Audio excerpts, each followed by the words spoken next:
योगाद्यतयः शुद्धसत्त्वाः ते ब्रह्मलोके तु परान्तकाले परामृतात्परिमुच्यन्ते सर्वे दग्रं विपापं परमेष्मभूतं यत्पुण्डरीकं पुरमध्यः सग्रस्थम् तत्रापि दग्रं गगनं विशोकस्तस्मिन् यदन्तस्तदुपासितव्यं यो वेदादौ स्वरः प्रोक्तो वेदान्ते च प्रतिष्ठितः तस्य प्रकृतिलीनस्य यः परः स महेश्वरः.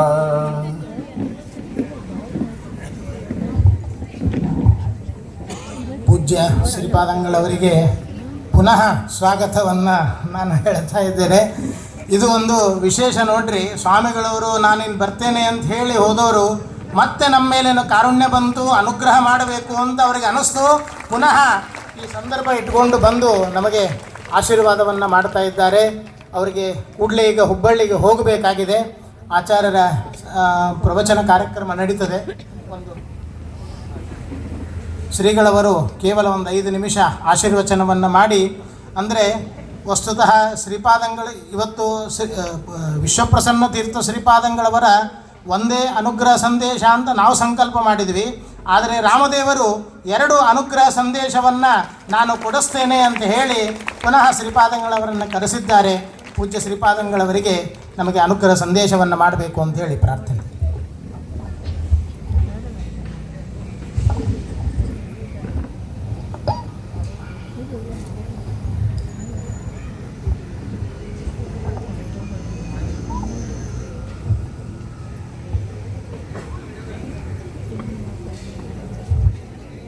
कृष्णं वन्दे मन्थपाशधरं दिव्यार्भकाकृतिं शिखाबन्धत्रयोपेतं भीष्मीमध्वकरापितं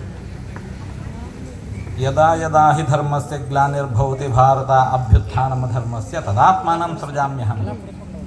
ಯಾಕೆ ಪರಿತ್ರಾಣಾಯ ಸಾಧೂನಾಂ ವಿನಾಶಾಯ ದುಷ್ಕೃತಾಂ ಧರ್ಮ ಸಂಸ್ಥಾಪನಾರ್ಥಾಯ ಸಂಭವಾಮಿ ಯುಗೆ ಯುಗೆ. ಭಗವಂತನ ಅಭಯವಚನ. ಯಾವಾಗೆಲ್ಲ ಭೂಲೋಕದಲ್ಲಿ ಧರ್ಮಕ್ಕೆ ಗ್ಲಾನಿಯಾಗತ್ತೆ, ಅಧರ್ಮ ತಾಂಡವವಾಡತ್ತೆ, ಧರ್ಮ ಸಂಸ್ಥಾಪನೆಗಾಗಿ ಯುಗ ಯುಗಗಳಲ್ಲೂ ಅವತರಿಸಿ ಬರ್ತೇನೆ.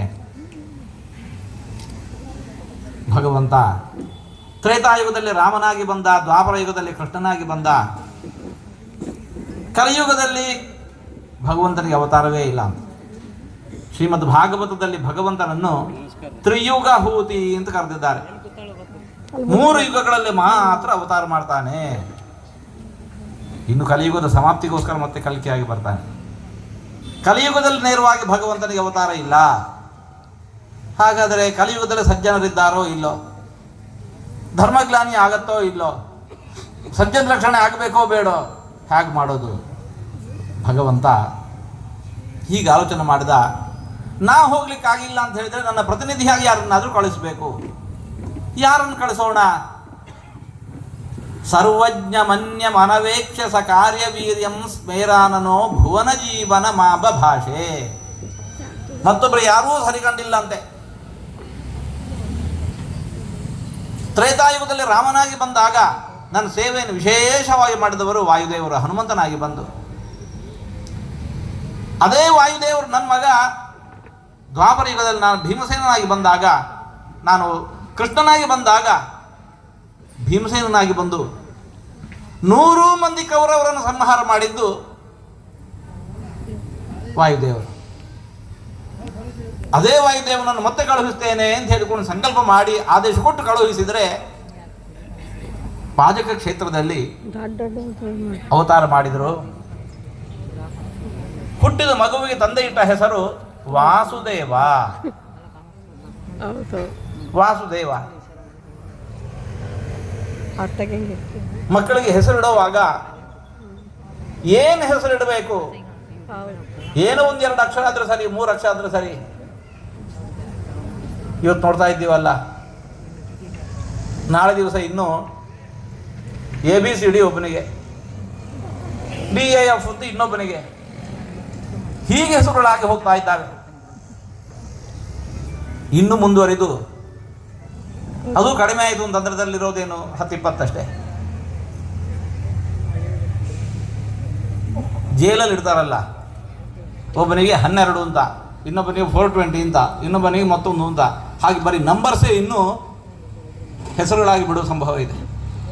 ಅಲ್ಲ, ಮಕ್ಕಳ ಹೆಸರನ್ನ ಹಿಡಿದು ಕೂಗುವಾಗಲೂ ಕೂಡ ದೇವರ ನೆನಪು ಬರಬೇಕು ನಮಗೆ. ವಾಸುದೇವ ಅಂತ ಹೆಸರಿಟ್ರಂತೆ. ವಾಸುದೇವ ಇಟ್ಟ ಹೆಸರು ಇಷ್ಟು ಅನ್ವರ್ಥವಾಗಿತ್ತು.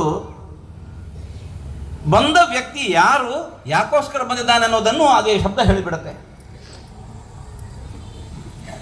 ವಾಸುದೇವ ಮೇಲ್ನೋಟಕ್ಕೆ ಕಾಣೋದು ನಮಗೆ ಒಂದು ಶಬ್ದ. ಸಂಸ್ಕೃತ ಭಾಷೆಯ ಮೂಲಕ ನೋಡಿದೆವು ಅಂತಂದರೆ ಒಳಗೆ ಕಾಣೋದು ನಮಗೆ 3 ಶಬ್ದಗಳು. ವಾ, ಅಸು, ದೇವ. ಅಸು ಅಂದರೆ ಏನು? ಪ್ರಾಣ. ಅವನು ಅಸುನೇಗಿದ್ದ ಅಂತ ಹೇಳಿದ್ರೆ ಪ್ರಾಣ ಹೋಯ್ತು ಅಂತ ಅರ್ಥ. ಅಸುದೇವ ಅಂದರೆ ಪ್ರಾಣದೇವ. ಹಾಗೆ ಬಂದವನು ಯಾರು? ಪ್ರಾಣದೇವ. ಯಾಕೆ ಬಂದಿದ್ದಾನೆ? ವಾ, ತತ್ವಜ್ಞಾನ ಕೊಡೋದಕ್ಕೋಸ್ಕರ ಬಂದವನು. ತತ್ವಜ್ಞಾನ ಕೊಡೋದಕ್ಕೋಸ್ಕರ ಬಂದಂತಹ ಪ್ರಾಣದೇವನೇ ವಾಸುದೇವ. ಈ ವ್ಯಕ್ತಿ ಯಾರು? ಈ ವ್ಯಕ್ತಿ ಯಾಕೋಸ್ಕರ ಬಂದಿದ್ದಾನೆ? ತತ್ವಜ್ಞಾನ ಕೊಡೋದಕ್ಕೋಸ್ಕರ. ಹಾಗೆ ಬಂದ ವಾಸುದೇವನೇ ಮುಂದೆ ಪೂರ್ಣ ಪ್ರಜ್ಞರಾದರು, ಮಧ್ವಾಚಾರ್ಯರಾದರು. ಜಗತ್ತಿಗೆ ಕೊಟ್ಟಿರತಕ್ಕಂಥ ಉಪದೇಶ, ಭಗವಜ್ಞಾನವನ್ನು ಪಡೆಯಿರಿ. ಎಲ್ಲರ ಬಯಕೆ ಸುಖ ಸಂತೋಷದಿರಬೇಕು, ಕಷ್ಟ ದುಃಖಗಳು ಯಾವತ್ತೂ ಬರಬಾರದು, ಎಳ್ಳಷ್ಟು ಬರಬಾರದು. ಅದಾಗೋದು ಅಲ್ಲಿ ಭಗವಂತನ ಪಡೆದಾಗ ಮಾತ್ರ. ಭಗವಂತನ ಯಾರಿಗೆ ಸಿಗ್ತಾನೆ? ನಾವು ನೀವು ಯಾಕೆ ಅನ್ನಬೇಕು? ಅವನೇ ಅಂದ, ಕೃಷ್ಣನೇ. ಬಹೂನಾಂ ಜನ್ಮನಾಂ ಅಂತೆ ಜ್ಞಾನವಾನ್ ಮಾಂ ಪ್ರಪದ್ಯತೆ. ನನ್ನನ್ನು ಪಡೆಯಬೇಕು ಅಂತಿದ್ರೆ ಮುಖ್ಯವಾಗಿ ಬೇಕಾಗಿರುವುದು ತತ್ವಜ್ಞಾನ. ಆ ತತ್ವಜ್ಞಾನವನ್ನು ಕೊಡೋದಕ್ಕೋಸ್ಕರ ಬಂದಂತಹ ಪ್ರಾಣದೇವರೇ ಈ ವಾಸುದೇವ. ಏನಂದ್ರು? ಶಾಸ್ತ್ರಗಳ ಸಮಸ್ತ ಪ್ರಮೇಯವನ್ನು ನಮ್ಮ ಮುಂದಿಟ್ಟರು. ಆಲೋಡ್ಯ ಸರ್ವಶಾಸ್ತ್ರಾಣಿ ವಿಚಾರಿತ ಪುನಃ ಪುನಃ ಇದಮೇಕಂ ಸುನಿಷ್ಪನ್ನಂ ಧ್ಯೇಯೋ ನಾರಾಯಣ ಸದಾ. ವೇದವ್ಯಾಸ ದೇವರೊಂದಿರುವ ಮಾತಿದು. ಸಕಲ ಶಾಸ್ತ್ರಗಳನ್ನು ಕೊಟ್ಟವರು ಅವರು. ಅವರಂತಾರೆ, ಸಕಲ ಶಾಸ್ತ್ರಗಳನ್ನು ಅಡಿಮೇಲು ಮಾಡಿ ನೋಡಿದೆ, ಸಿದ್ಧವಾದ ವಿಚಾರ ಅದು ಹೌದು ಇಲ್ಲೋ ಮತ್ತೆ ವಿಮರ್ಶೆ ಮಾಡೋಣ ಅಂತ ಹೇಳಿಕೊಂಡು ಪುನಃ ಪುನಃ ವಿಮರ್ಶೆಗೆ ಹುಟ್ಟಿದೆ. ಇಷ್ಟು ತತ್ವ ನಿಶ್ಚಯಕ್ಕೆ ಬಂದೆ. ಏನು? ಧ್ಯೇಯೋ ನಾರಾಯಣ ಸದಾ, ಶ್ರೀಮನ್ನಾರಾಯಣನನ್ನು ಸದಾ ಧ್ಯಾನಿಸತಕ್ಕದ್ದು.